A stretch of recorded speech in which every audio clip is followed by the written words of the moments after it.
Looking at the demand for English in the group of people we were just talking about in the beginning, these C and lower B class people who make a small income, family income every month, have to pay for so many different expenses, but do have some sort of demand because after all, they are interested in getting jobs with those companies we were describing, and they all have some need for English, whether just ESP or more communicative. In Brazil, because you don't learn English when you go to basic education, you have to find a way of learning the language. If you are going to learn the language, you have to go after a solution. And we asked people what their preferred language learning solution was. No surprise, language institutes are top of the list with 87% of the mentions. This was a multiple reply question. People, so it's possible you will get, no, I think this is just the first. Although it was a multiple answer question, this is just the first mention that we're showing here on this graph.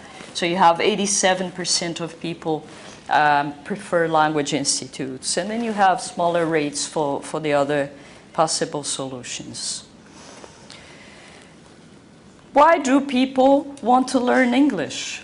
Well, according to them, it is a prerequisite to enter and to grow in the job market. You have to be able to speak. And a lot of them believe your salary could be 40% higher than it would be if you didn't speak English. Okay? There are people who, of course, don't believe salaries would change at all, and it's probably true in a lot of areas and levels, but you can tell more than half of the respondents believe their salary would be as much as 40% higher if they spoke English. So the obstacles, if they perceive English as such a positive skill to have, why don't they all go about studying? Yeah, let's all go improve our salaries. Why aren't they going? Why aren't they doing it? And just a few people are learning English and so few speak. Well, there are the objective obstacles and the subjective ones. Objective, not enough time, not enough money. I don't think it's different anywhere. It's what we all say about the things we cannot do. Yeah? There are also subjective reasons. A lot of people just feel it's not a top priority. Why not? Because they are busy doing their higher education, completing their higher education. And that is very true. If you look at what's happening in Brazil in terms of higher education, the sector is growing massively. There is a lot of activity in that area. And I don't know if you had the occasion to read in newspapers about, I think it was a couple of months ago, two very large Brazilian higher ed groups merged. It was Anhanguera and Croton. And as a result, now the biggest, the largest higher education group in the world is in Brazil. Yeah, it's close to 1 million students, just this group. So all this movement means Brazilians are busy pursuing their higher education for the first time. They've ascended to the new middle class. They couldn't possibly have plans like those before. Now they can, and they want to make sure they complete higher education, get a better paid job, and hold on to this new economic status. And their children can do the same and keep growing socially and economically. So higher education is key in the way they perceive things. They also say, as a subjective reason, because they have no experience in the area, but they also say existing English courses cannot help me. It's a very frequent claim from respondents in our study. Main reasons for dropping out. Once you've, surpassed those obstacles we were talking about before and you're actually studying, then you often drop out. There are important dropout rates. Why?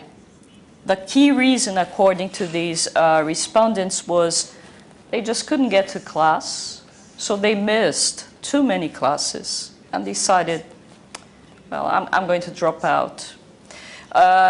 There are other reasons as well. The second one is price. Price is too high from the point of view of these middle-class people. And it's not difficult to understand if you remember how much money they make per month and how many different things they have to pay for every month.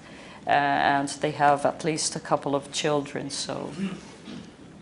And if you look at the other reasons, they're either financial or sometimes they're time-related as well, because when you say, I did not see immediate results, for example, it means you probably had other things to do and you had to give up on one, and it was English, and you went to do something else you needed to. Time constraints and high prices are the main barriers to attending an English course. So now looking at people who said, no, I'm not taking a course right now. I want to, but I'm not. Why not? Because I don't have time, or because course prices are too high. Two top reasons, that's 72% and 65% respectively. Okay? So by now, I'm sure you are all very aware of how price sensitive this market we're looking at will be. Interestingly, people who have and people who do not have experience learning English, as is the case with most of our population, they have very clear perceptions and they have opinions. They think this is too long or this is too short. They have their opinions there. So people who have not attended, have no experience attending an English course, are even less flexible in terms of how long they think they can study for when compared to people who already do have some experience learning, right? But they say dedicating more than 2 years to a course would be wasting time.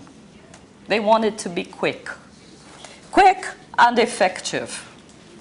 At the same, on the other hand, they feel if you promise to teach them very, very quickly in less than 6 months, it's their perception. I can't trust anyone who tells me I'm going to learn in less than 6 months. So I don't want to invest more than 2 years, but less than 6 months is not credible. Respondents want English courses that are fast, dynamic, and applicable to their needs. I think it's what we all would like, isn't it? Only we do know it takes a while to learn. Now, these people, they probably have more modest objectives in terms of how much learning they are willing to do. And they have very, very clear expectations about how much time they're willing to invest. Yeah? So just by experience dealing with Brazilians, I'd say giving them a clear sense of progress with short segments where they feel they are moving on really works better than just saying, well, I have the basic course and it lasts this long. You need perhaps to tweak your commercial approach a little bit to cater to these people.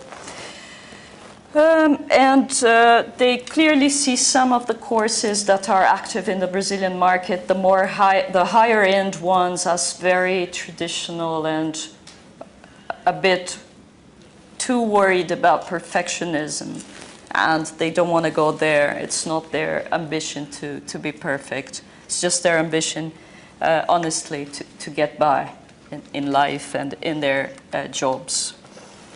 So the right length of an English course, according to a Brazilian middle-class person, would be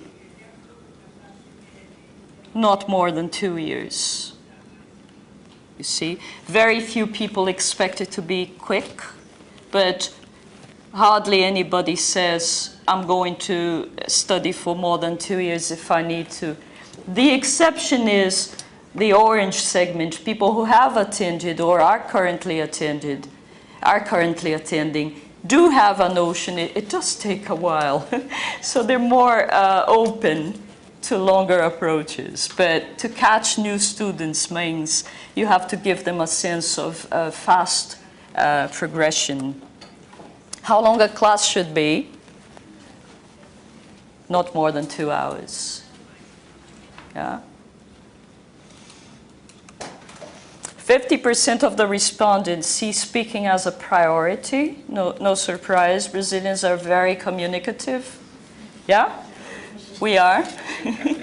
So people, when asked, what skill would you prioritize if you had to pick one, they all say speaking. And this is important because you are going to motivate people tremendously if you give them that opportunity to speak. Just speak. Not 100% accurately, but just practicing their speaking. They're very eager to talk. Reading and writing are seen as less important. Again, this is from the perspective of individuals. You saw before, companies take a little different approach. Some of them just need you to be able to read and write technical stuff. But from the point of view of individuals, reading and writing are less important than speaking. So this is important so you know, depending on who you talk to, you're talking to a company, you're talking to individuals, what areas of your offering would you want to emphasize more? So why do people think reading and writing are less important? Because you can always use Google Translator. You can spell check using Word as you type, you know. There is time for you to think. You can ask someone to correct it for you. When you're speaking, there is no time, so they want to prioritize training in speaking.